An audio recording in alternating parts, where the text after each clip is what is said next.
So you see the new A-Rob jersey over here, looking absolutely awesome. Flip these numbers around, and you have the amount of points we scored on the Colts last week. 50 burger! Alright, what's up guys, PeterJaguars here again, back with PeterJaguars Pick'em for week 15 here of the 2015 NFL season. We are nearing the end, at least of these regular season games, and it's a special week for me, which I'll talk about in a little bit. Without further ado, let's get rolling. Last week went pretty well. We finished 11-5, so definitely above average. Season total is up to 120 and 86. So we're kind of moving on up again, which is nice. Thursday night football was a toughie though because the Bucs were involved, and I get every single Bucs game wrong. I don't know what it is. But you guys who've been following this remember that when I pick them, they lose. I pick against them, they win. It's been pretty crazy throughout. And I got some Bucs fans getting pretty mad at me on Twitter in a joking manner for picking them against the Rams right here. And of course, you see the tweet. They couldn't get it done. So even though we had them, they ended up losing. And St. Louis with the W. Okay, so Thursday game and recap done. What we've got this week, which is really cool for me, is I'm heading down to Jacksonville. No, I do not live in Florida. I'm coming down to JAX to see us be taken on the Falcons at the bank. It's going to be a lot of fun. I'm really hoping we can get a victory. I've been to some JAX games in the past, and we have not won any of them, but this should be the time. Tides are turning. Blake Bortles is balling out, and we'll talk about the game more when we end up getting to it over here. But definitely something to be looking out for. I'll be tweeting about it. If you guys don't follow me on Twitter, you can check that out. Link is in the description. Maybe even we'll put together a little vlog or get some clips, show that in a later video, whatever it may be. But that is going to be a lot of fun, and we actually have a Saturday game this week as well. I don't know why this is thrown in, maybe because of the holidays and stuff. They tend to do that in December a little bit. But Jets, Cowboys, Matt Castle is what, like 1-5 as a starter, and the Cowboys can't force turnovers for their life. So even though they're at home here, not a ton to play for aside from the fact that it is on national TV. Maybe that will be enough motivation. But sitting at last in the NFC East, we're not taking them. Onto the assortment of Sunday games now. We have Chiefs-Ravens. At the time of this recording, we actually don't know who is going to be starting for Baltimore. I have to record this a little bit earlier because of the Saturday game and my traveling and that stuff. But anyhow, whether it is Schaub or Jamie Clausen or whatever, they don't have a ton going on with their offense. And really, KC still in the wild card hunt at 8-5. Should be playing hard and able to take care of business. Like it's been basically all year, the Bills kind of killed themselves with penalties last week as they fell to the Eagles. Very frustrating for LaShawn McCoy. And we'll have to see how they respond in this one. On the other hand, Washington actually is basically in the mix for the division because the NFC East is not too strong right now. I believe they are tied for that right here.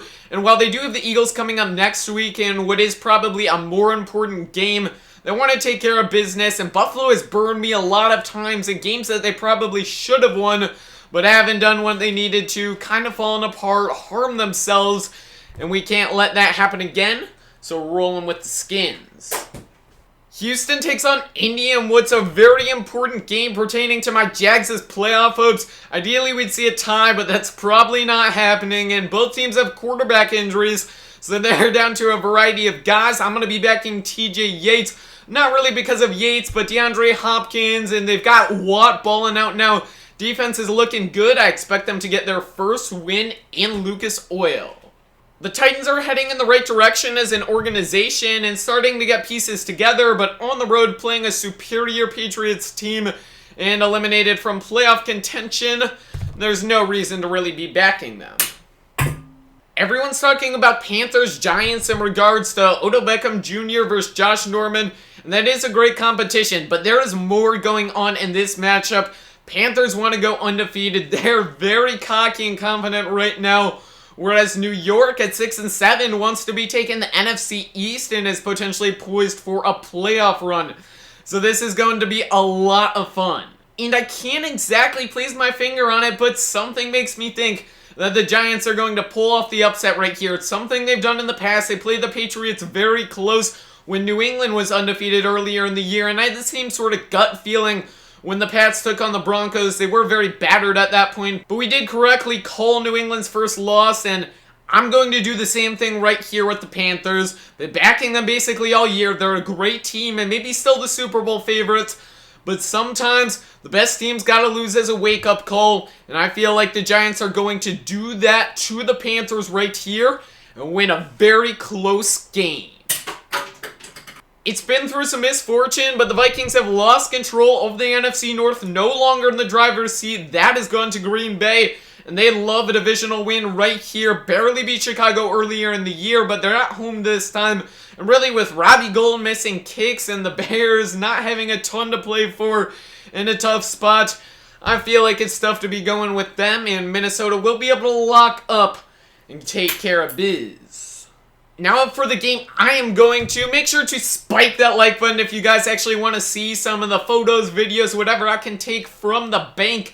It should be a lot of fun. I don't know if I can do game footage or any of that stuff, but maybe kind of roaming around the stadium, all of that, and having some fun with the pregame festivities, seeing my reactions or whatever it may be. So spike the likes if you want to see that, and y'all can subscribe while you're at it.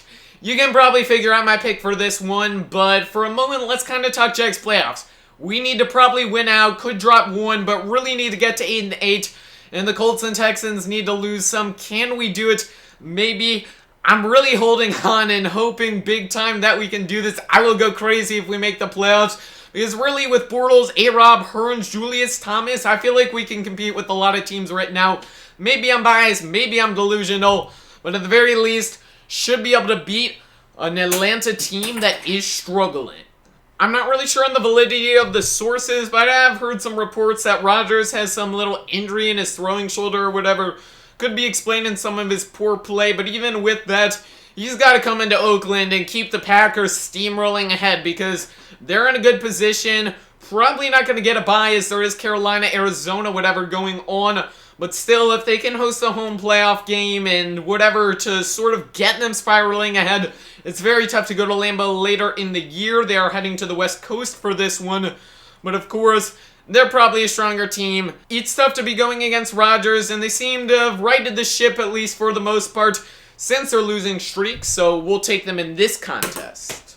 Aside from a poor decision on his early picks, Johnny Manziel actually looked pretty good last week. But that was against the Niners defense at home. To come into CenturyLink Field and play the Seahawks on the road, probably a bit more challenging. I'll tell you what, Niners fans, I don't hate you guys or anything. I will pick you at some point in the last couple weeks, probably, if I think it's at least somewhat reasonable, to make sure that I have chosen every team at least once this year. Apparently I haven't taken them at all. I probably have not. Especially since Blaine Gabbert, because, I mean, he gave me so many nightmares as a Jags fan that there is no chance I'm going to be picking him. And he's going up against A.J. McCarron, but really this is a situation where a team rallies around a backup quarterback, so I actually wouldn't be too worried about Cincinnati right here. They could be looking ahead as they have some more important games to be playing right here. Should still get the job done. I know he hasn't been having a ton of success recently, but I really admire the way Phillip Rivers comes in, week out, is super passionate, plays his heart out every single game, and does all that stuff, and maybe enough to keep the Chargers rolling, even with the LA talks looming in this, maybe their final game in San Diego as a franchise, which would be crazy. But anyhow, they've got to make it special. If that's the case, Miami's heading over from the East Coast on a short work week, losing on Monday night. With the Rivers kind of rallying the guys, hopefully they can be playing hard and bring it together, and I feel like they will be able to put together enough to grab this W. Two main things I've noticed from seeing the Broncos past few weeks: A, catch the freaking ball, and B, Brock Osweiler needs to take less sacks. It's crazy how many times he goes down in situations where at the very least he could throw the ball away. You don't need to force that into coverage or anything, but just gotta stop from losing yards and all of that stuff. Negative plays killed them last week, and they want to rebound here against Pittsburgh, who has a great dynamic offense, one of the best offenses, maybe the best, going up against a great defense, so this should be a lot of fun. Pittsburgh could be drifting into that overrated territory, but they're definitely someone that no one wants to play right now. And bringing everything together, they'll probably still be able to put up 300, 400 yards or something. And quite honestly, I don't think Denver can match it. Battle of the Birds coming up in primetime right here. Bruce Arians' Cards against Chip Kelly's Eagles. I went back and forth on this game for a while, but ultimately in what should be a high-flying, exciting contest, I don't know the Philly has the personnel to contain Larry Fitzgerald, Michael Floyd, John Brown, and all of those weapons that Arizona has going on, and they still have the good defense to back it up. So if they can kind of hop out of their sort of lackadaisical state that it feels like they've been in the last few weeks, they can bring things together and keep fighting for a bye week. And lastly, for Monday Night Football, we got Lions Saints. Probably going to be zero defense in this one. Drew Brees dominates in primetime games, whatever the situation is. Now the Superdome, you've got to figure he'll come up big. Maybe the Lions will return to their kind of mid-season push where they were doing pretty well. But I don't know if it will be enough to take on Brees, Brandon Cooks, and all that squad. Tim Hightower down in the backfield. In fact, for the Saints, nice little fantasy pickup. But overall, we're going with New Orleans. There are the picks, so one last look at the winners as we're wrapping up here. Thank you for watching. Stay tuned for more vids. Again, make sure to spike that like button if you enjoyed it. Subscribe for tons more football and Madden 16 content. Let me know in the comments section what you think one of the upsets is going to be this week. But you know what? Go Jags. And I'm out. Peace.